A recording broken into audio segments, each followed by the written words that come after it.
Hindi bababa sa 30,000 katao ang inaasahang dadalo sa isang malaking birthday tribute para kay dating Pangulong Rodrigo Duterte sa Digos City.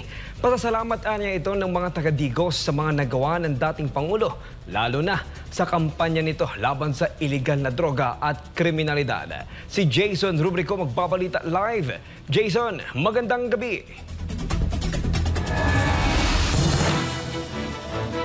Kyle, magandang gabi. Makikisa nga ang mga Digosenyo sa selebrasyon ng kaarawan ni dating Pangulong Rodrigo Duterte sa March 28, 2025. Ito ay paraan nila para mapasalamatan ang dating Pangulo sa mga pagbabagong nagawa nito sa Digos City.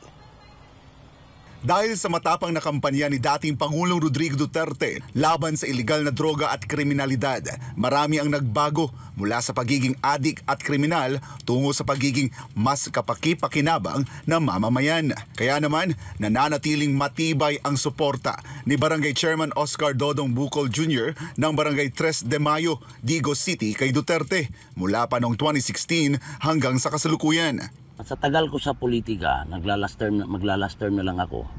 Namulat ako sa pamaraan ni Perardi. Kung saan ang nakabenipisyo naman yung mga taong bayan. Kahit dito sa barangay ko, daming naiba yung buhay. Kumbaga yung dating mga adik, dating payat, naging tumaba, dating mga salot, dating magnanakaw, nagnakaw dahil wala nang pambili ng droga. Nag-iba sila nung nakaupo na si Perardi.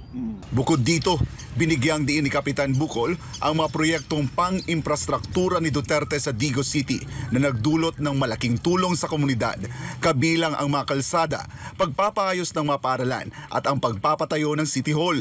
Dahil dito, aniya, minahal ng taong bayan si Duterte. Mariin namang tinuligsa ni Kapitan Dodong ang hindi makatarungang pag-aresto kay dating Pangulong Duterte at ang pagliliti sa kanya sa banyagang korte, lalo't kapakanan ng bawat Pilipino lang, aniya, ang iniisip ng dating Pangulo.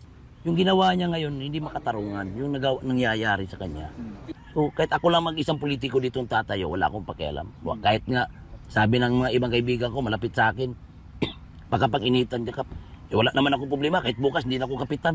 Naniniwala si Kapitan Dodong na dahil sa pagmamahal at serbisyo ni Duterte sa bayan, maraming Pilipino sa loob at labas ng bansa ang sumasalungat at kumukondena sa mga hakbang ng gobyerno at ng ICC laban sa dating Pangulo. Puspusan ang paghahanda ng Barangay 3 de Mayo para sa isang birthday tribute para kay dating Pangulong Duterte sa pangunguna ni Kapitan Dodong. Tinatayang 30,000 katao mula sa 9 na munisipalidad at isang lungsod sa Davao del Sur ang inaasahang dadalo sa pagtitipon bilang pagpapasalamat sa dating Pangulo para sa managawa niya sa probinsya. Yung araw na yan, araw ng kapanganakan ni Tatay Digong. Ipag-celebrate natin, may taong pinanganak na si Tatay Digong na dumaan sa Pilipinas na naging Pangulo at naging isang instrumento ng mga leader na kailangan ito pala dapat. Estimated yung tao dyan pupunta dito, hindi bababa sa mga 30,000.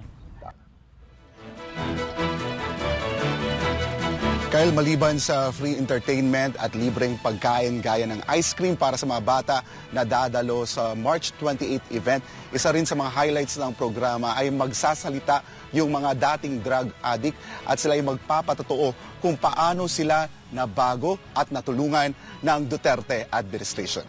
Para sa Diyos at sa Pilipinas kumahal, balik sa iyo, Kyle. Alright, maraming salamat, Jason Rubrico.